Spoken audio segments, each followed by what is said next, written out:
Olá, eu sou Odair Giraldin e esse é o Índios Cast, um podcast sobre a temática indígena no Brasil. Hoje nós vamos conversar com Gilson Tapirapé. Eu agradeço a você por ter aceito o convite de conversar conosco, Gilson, e lhe dou um bom dia. Eu gostaria que você começasse, por favor, falando um pouco sobre você, o seu nome, os seus nomes, né, indígenas, a sua origem, a tua formação política, educacional e assim por diante. Nos fale um pouco sobre você.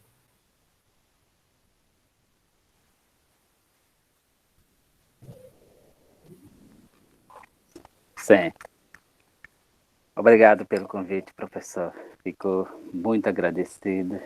E, assim, sempre digo que quando eu sou convidado, eu me sinto assim, desafiado. Primeiro porque a língua portuguesa é uma língua estrangeira para nós, né? E muitas vezes a gente não consegue transmitir conhecimento que a gente precisa mesmo de transmitir. Mas muito obrigado, professor. Bom dia a todos. Meu nome é Gilson Ipatiaman Tapirapé. Sou da etnia Tapirapé. No documento, na identidade, fica registrado esse nome aí, Gilson Ipatiaman Tapirapé. Mas acontece que na comunidade, na sociedade amplã, eu sou chamado de Tenuanui.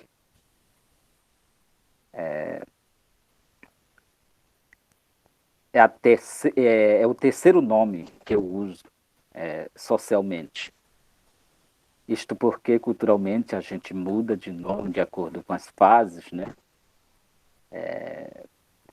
O meu nome inicial foi o Anacaun, na infância, e na primeira fase do rapazinho, meu nome foi Ipatiaun, é o que está registrado no documento.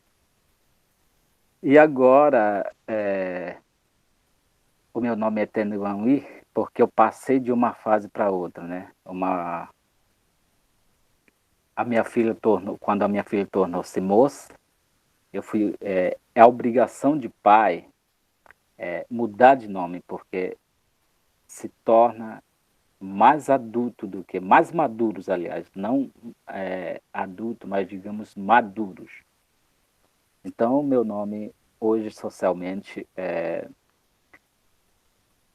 Tenuanui e provavelmente o meu nome será, o próximo nome será Mancutanui, quando o meu primeiro neto se tornará Tirei, que é a primeira iniciação, ou Kuchamuku, quando a menina se torna moça, né? Então,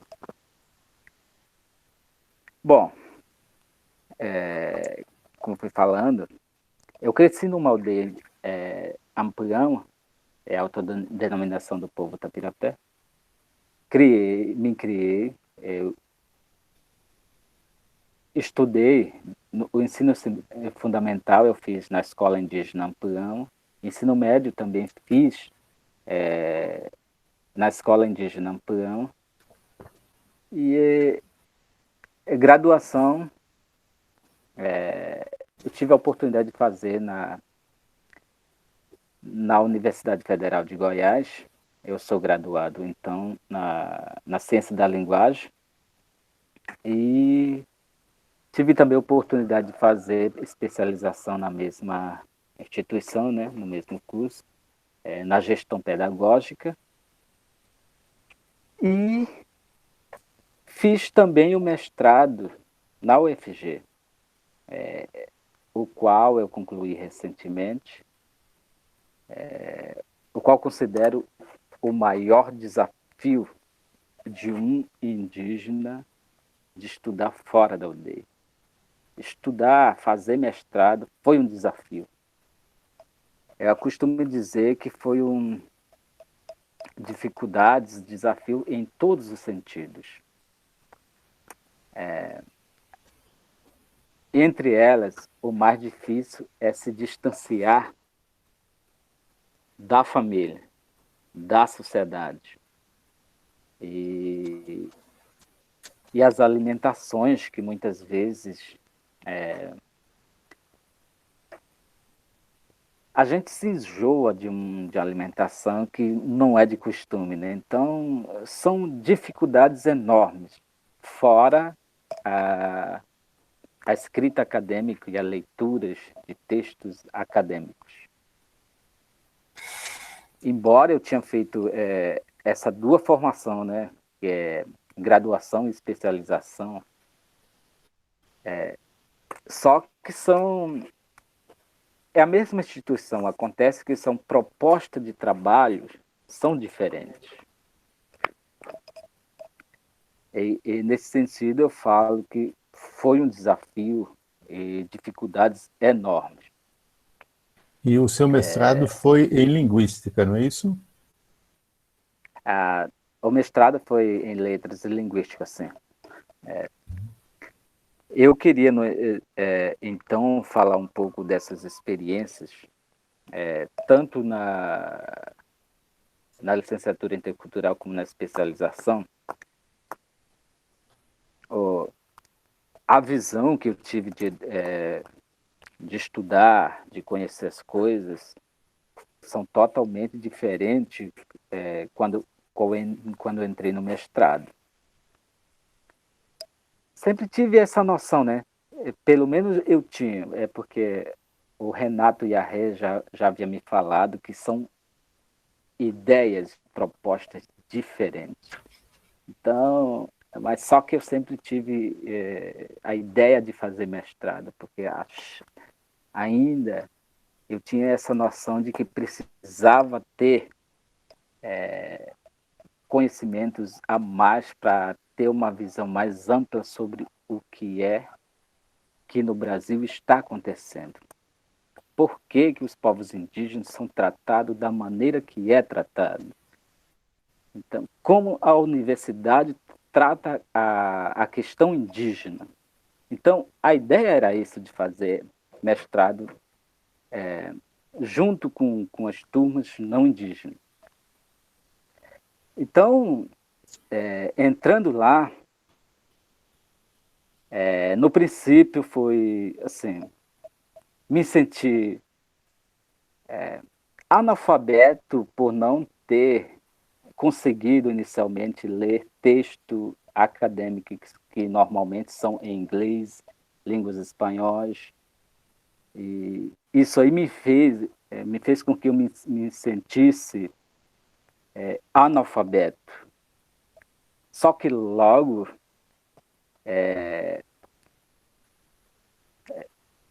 superei isso a partir da leitura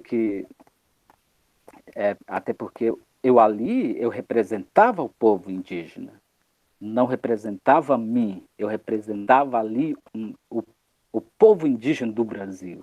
Então me senti dessa forma, enfrentar, desafiar e propor muitas vezes assim, contrapor o que a escrita acadêmica diz sobre a questão indígena. Uhum. Porque a ciência nunca é completa assim, ao falar sobre questões indígenas. Porque assim, ali estão escritas olhares, as visões do colonizador sobre os indígenas. Então, eu tive a oportunidade, muitas vezes, contrapor essas ideias. O que autores não indígenas escrevem sobre indígenas são resultado de pesquisas bibliográficas, não as pesquisas como são feitas pelos próprios indígenas, que são por meio de entrevistas, participação direta, contato direto com os povos indígenas, que são maneiras mais exata para falar sobre indígenas. Uhum. Então, eu tive essa oportunidade de eu acostumo dizer que eu tive a oportunidade de descobrir por que a visão sobre os indígenas, os estereótipos são alimentados e, e continuam fortalecidas as discriminações sobre os povos indígenas. É porque as escolas, as universidades, vêm repetindo aquelas ideias colonialistas sobre os povos indígenas. Então, é muito difícil de acabar com essas discriminações sobre nós indígenas, porque as mídias, as universidades, as escolas fortalecem isso, as visões erradas sobre povos indígenas, né? Uhum. Então eu tive a oportunidade de ver de perto. Agora na nossa presença, porque éramos duas pessoas, né? Eu e o Iranildo, eu acho que o impacto foi muito grande, eu acredito eu. Porque na nossa presença, nunca tiveram aquela discussão que podia ter acontecido na nossa ausência. Mas o olhar não negava, né? É porque a gente percebe quando as pessoas olham de uma forma diferente para as outras, a gente percebe como é que Uhum. é, mas só que enfrentávamos, nunca nos intimidaram com aqueles olhares. Então, eu tive a oportunidade, dessa forma, perceber como os não indígenas aprendem e como fazem as coisas acontecerem, né? Eu Uhum. descobri também que não indígena, principalmente na escrita acadêmica, eu percebi uma coisa interessante, professor. É por que as coisas são tão repetidas. É porque a universidade ainda é muito, muito colonial. Não dá oportunidade para os estudantes desenvolver suas próprias ideias. O que vale ali é o que diz a ciência. O que vale é as ideias de grandes autores. E se você não colocar no seu texto, aquilo ali não serve para academia. Porque você colocou, não tem citação do autor, não tem aquele negócio. Aí fica difícil de você desenvolver suas próprias ideias. Você tem que citar. E o nosso costume não é isso. O povo indígena é mais coletivo, desenvolve em uma sociedade diálogos entre saberes, diálogo entre pessoas. Então, são essas coisas que dificultam bastante para mim os estudos, porque não estava acostumado em, em colocar no meu texto as ideias de outros autores que eu acredito que para todos indígenas ainda isso aí é muito difícil. Muito difícil. Gilson, então a gente poderia dizer que para a universidade os conhecimentos são individualizados e para os povos indígenas os conhecimentos são coletivizados. Eles são resultado de uma... Coletivizar. Exato. Sim. Isso acontece desde a infância, né? Então as pessoas já crescem sabendo da forma que o conhecimento é feito na sociedade. E já na universidade É muito difícil ter isso. É porque você sozinho vai ter que buscar ler muito e pesquisar muito. E muitas vezes você não vai conseguir chegar onde você quer chegar. Uhum, Principalmente quando se trata das questões indígenas, né?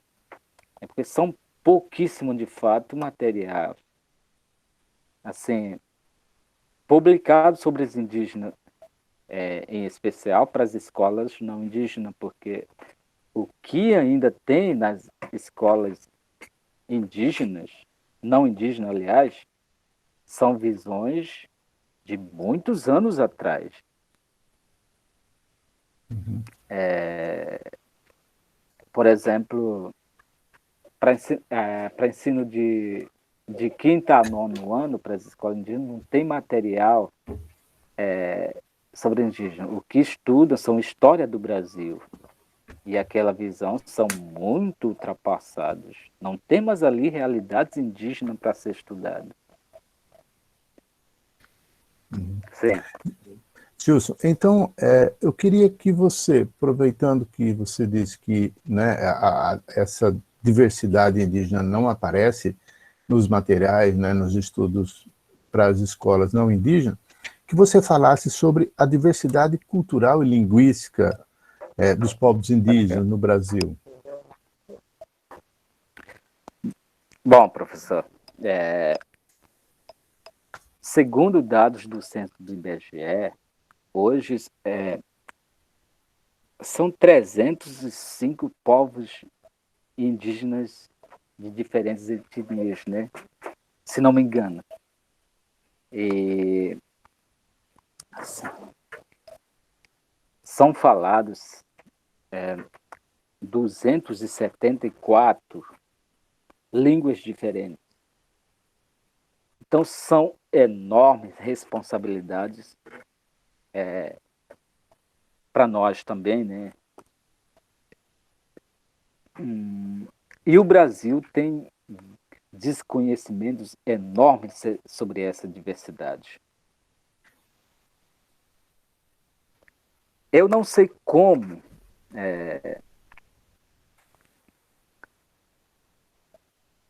a,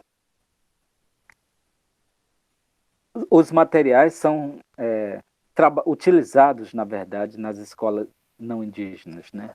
Eu tenho experiência da utilização de materiais nas nossas escolas. Não sei se como são, mas eu tenho certezas de que os materiais são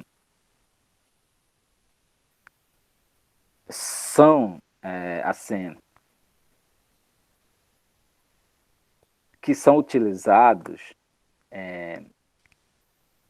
de uma forma que generaliza demais os povos indígenas. Embora a diversidade é enorme, só que o material trata Uhum. De um índio genérico. questões indígenas genéricas, assim, ao tratar esse conceito de índio.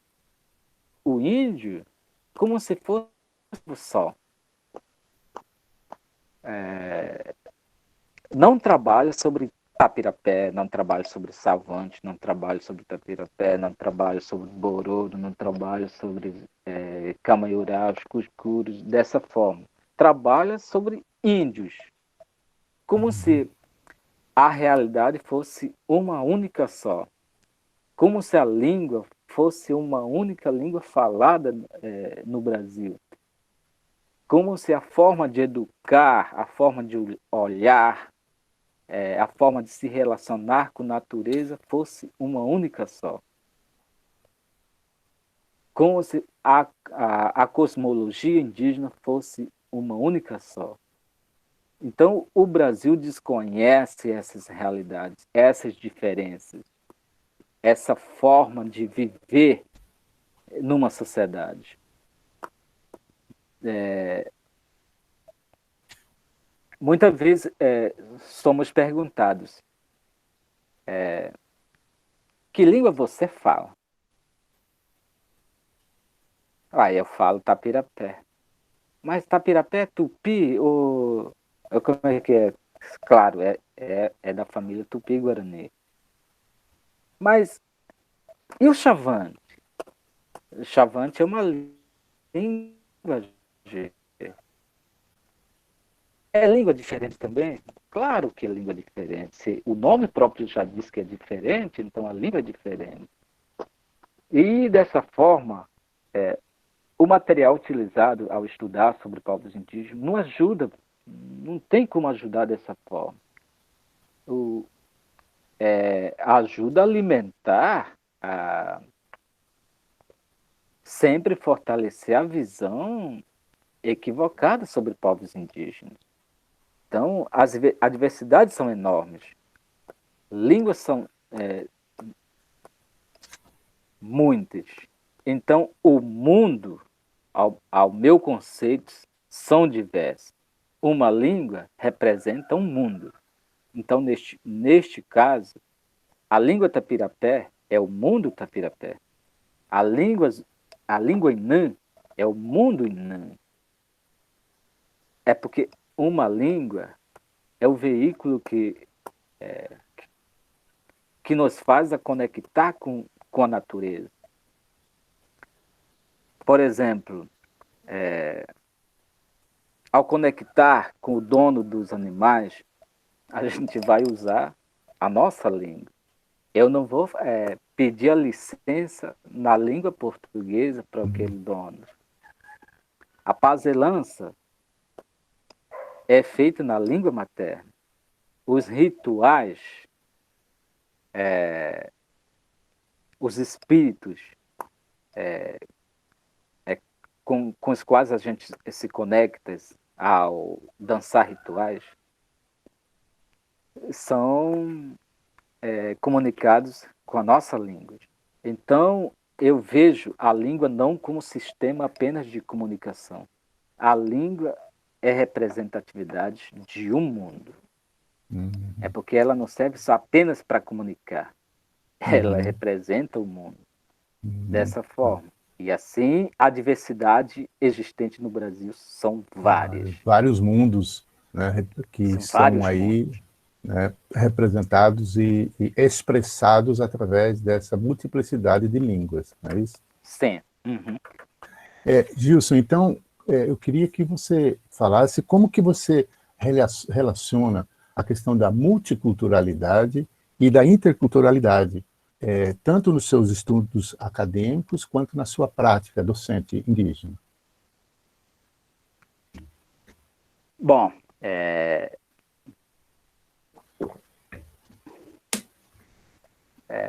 são conceitos diferentes, ao meu modo de ver, né?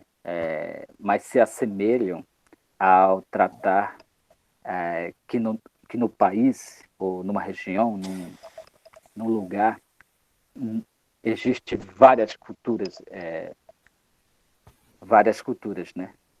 Uhum. Mas, na verdade, em demais ideias são diferentes. Primeiro porque multiculturalismo é a ideia de aceitar diversidade, mas não admite a relação entre as culturas. Uhum. Aceita a diversidade, mas considerando como inferior. Já a interculturalidade busca uma relação harmoniosa, né? Eu escrevi um pequeno artigo sobre isso, né? Da interculturalidade, tratando da seguinte forma.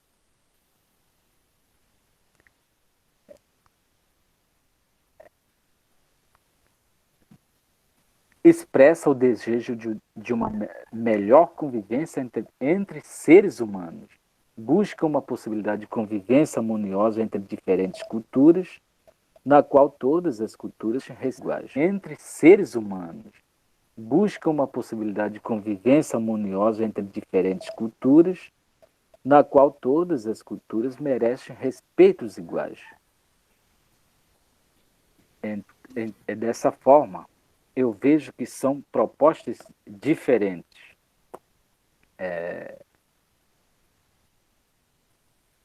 Já a multiculturalidade é algo que eu entendo, né, a partir da minha leitura dessa forma, mas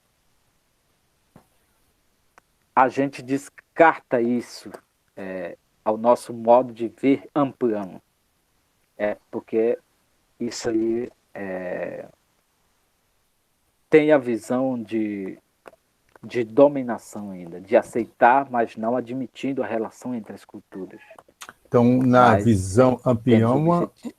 você acha que na visão ampliama, o conceito da interculturalidade faz mais sentido para a própria forma do amplioma ver o mundo e se relacionar com as coisas do mundo, com os outros povos? Com certeza. É por isso que a ideia é que a gente valorize, que fortalece no currículo escolar é a interculturalidade, porque é uma busca, é uma tentativa de romper com essas ideias de inferiorizar. É uma tentativa de viver entre harmonia, né? Entre as culturas e as línguas, se relacionar de alguma forma, de trocar, de viver em conjunto.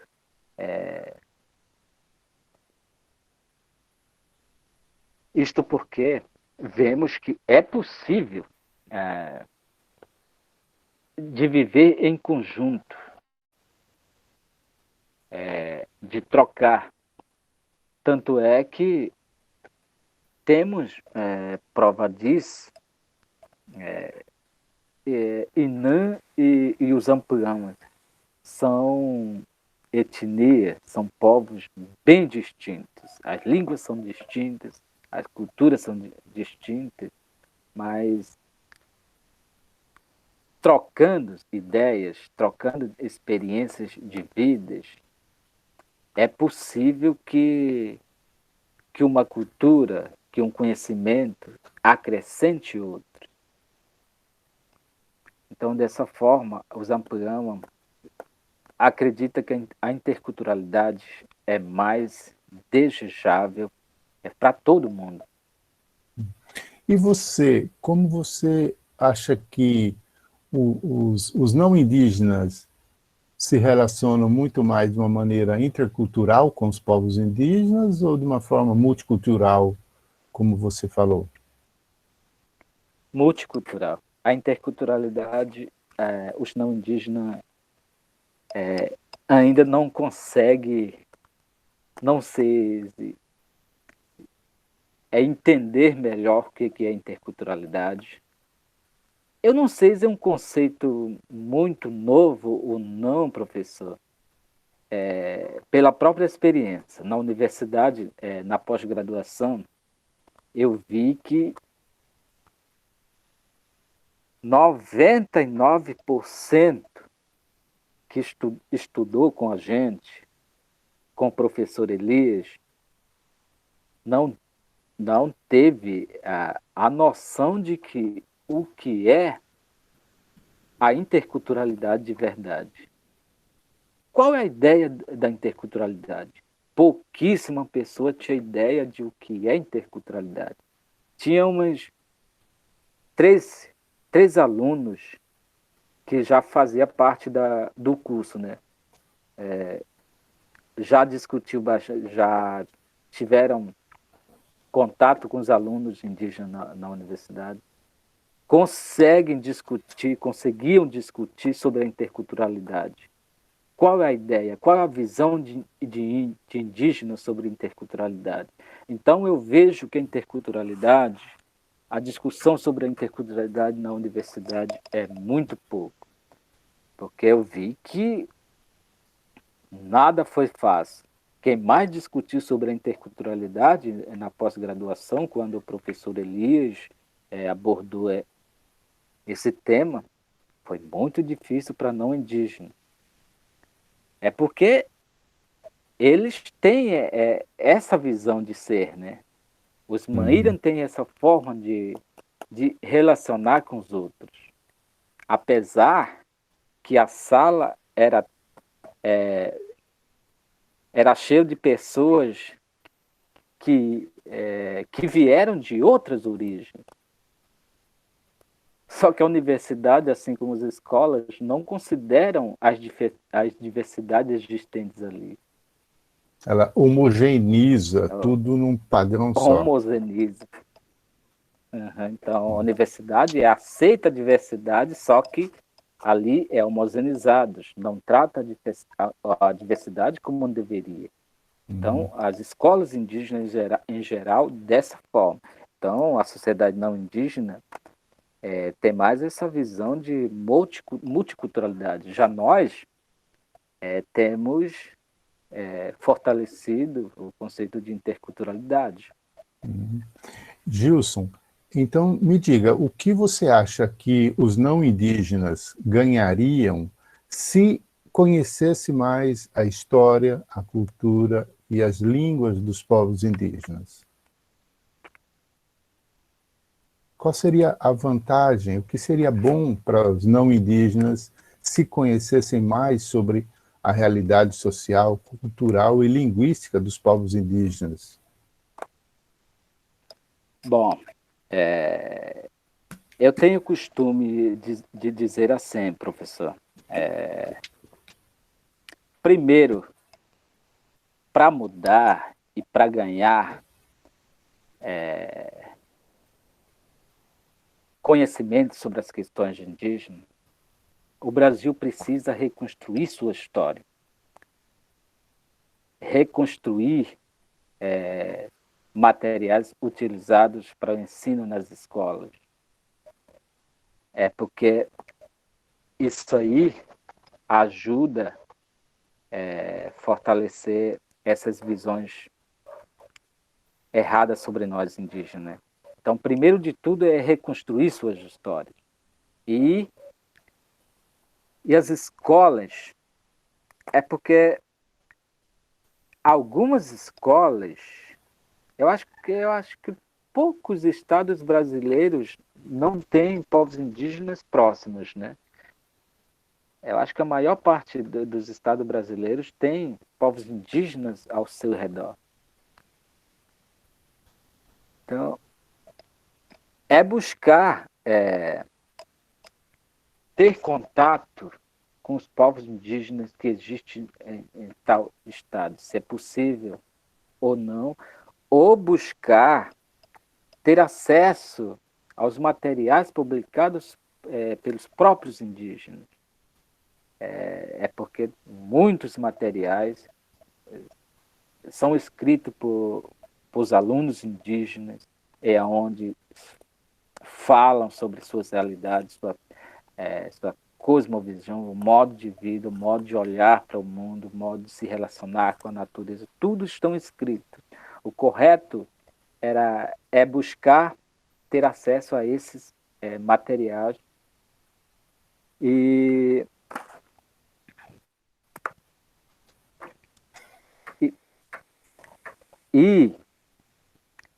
o ganho é assim, professor.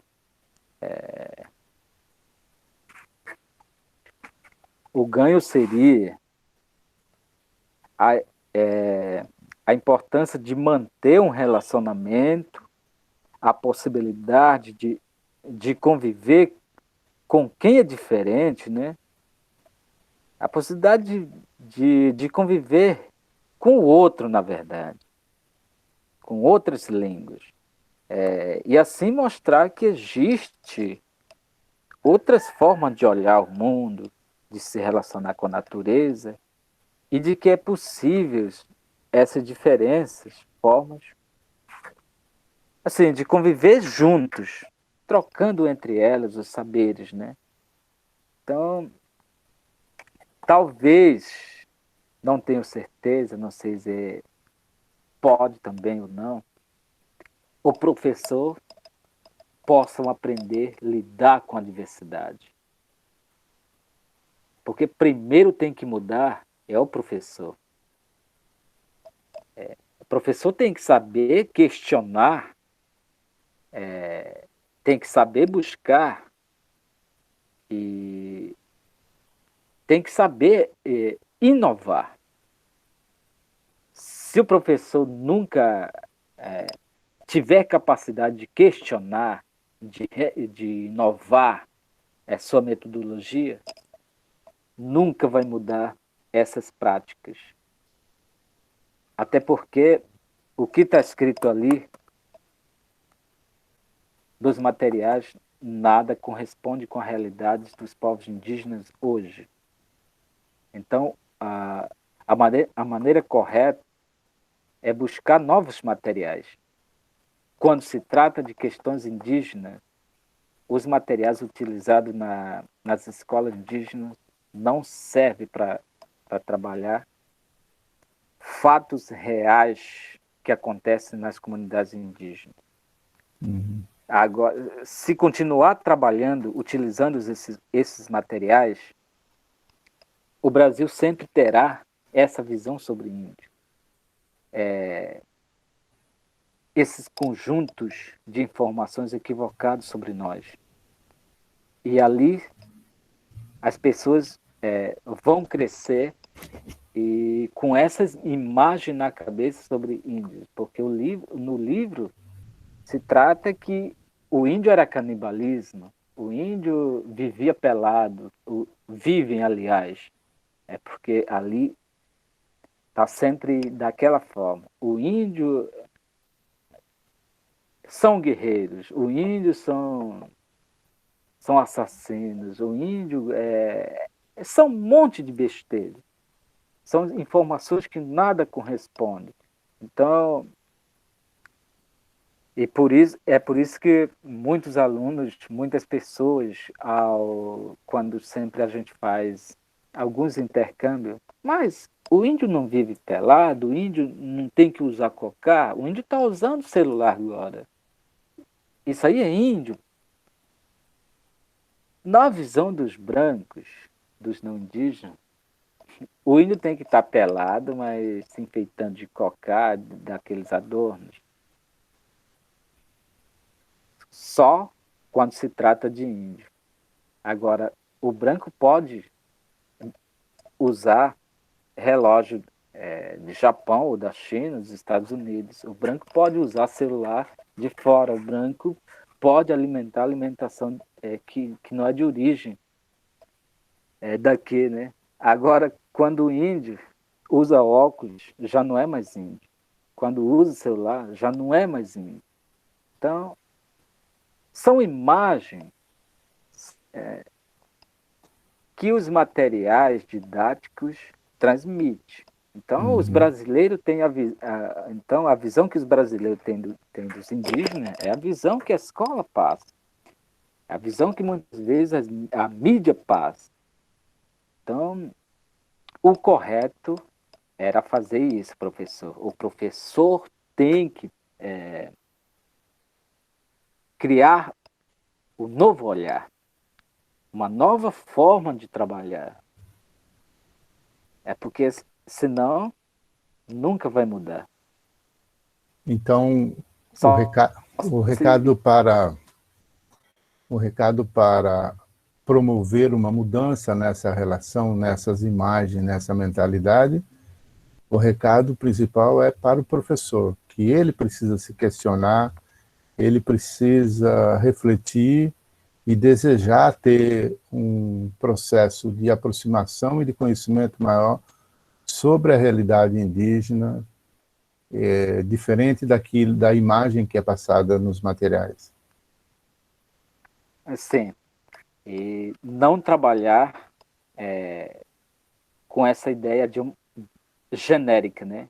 Que o índio é aquilo. Na verdade, não existe índio, né? É trabalhar, por exemplo, Tocantins tem muitos povos indígenas. Não sei quantos povos diferentes aí eu conheço, Craô Canela, tem a Pinagé, né? Então já é já falei, 3 mundos diferentes. Então, ali já é uma grande possibilidade de trabalhar indígena do estado de Tocantins. Já deveria buscar uma aproximação e vai ver que o que está escrito no material didático, no livro didático, nada fala sobre Craô, nada fala de Craô Canelo, nada fala do Apinagé. Fala de índio, que é uma fantasia, não existe índio. E dessa forma, é tentar melhorar, é trabalhar sobre histórias e conhecimentos indígenas. Partir da realidade do nível local para um nível mais global. Sim. É dessa forma. Eu sempre coloco dessa forma, falar sobre isso. Tá certo. Gilson, eu agradeço muito a sua disposição em conversar conosco aqui no Indioscast e deixo a você a última palavra.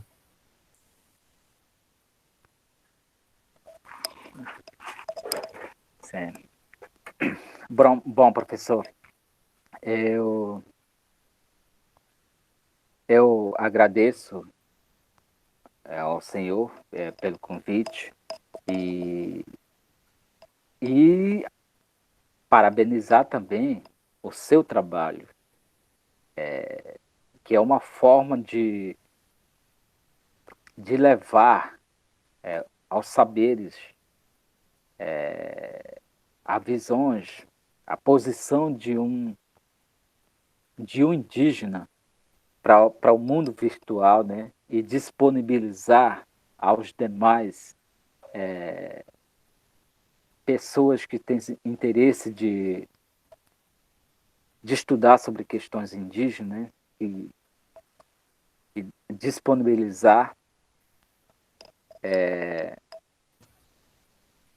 para os leitores, para os pesquisadores, como os indígenas pensam, como os indígenas se colocam, se posicionam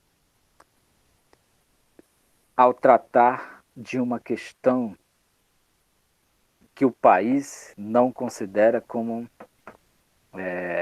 conhecimentos que deveria estar sendo valorizado, que precisa de mudar essa forma de olhar para o mundo e entender que o Brasil não é um país de uma única cultura. O Brasil, é um país pluriétnico, onde há 305, se não me engano, 305 povos indígenas falantes de 274 línguas. Isso aí tem que ser deixado claro para muitos, que não existe índio, existe povos indígenas com diferentes culturas, com diferentes línguas e com diferentes modos de viver nas suas localidades. Então, dessa forma, eu acho que o seu trabalho está contribuindo com esse crescimento, né? Com esse avanço. Eu acho que mais gente deveria fazer esse trabalho e levar a voz indígena para os locais diferentes. Eu estou falando aqui de uma aldeia, mas graças ao seu trabalho ficará disposta para muitos locais diferentes. É isso, professor. Ok. Esse foi o Indioscast, mais um episódio dessa temática indígena no Brasil. Hoje falando com Gilson Tanauauí, Tapirapé. Muito obrigado. Sim. Não percam o próximo episódio. Até lá. Obrigado, professor.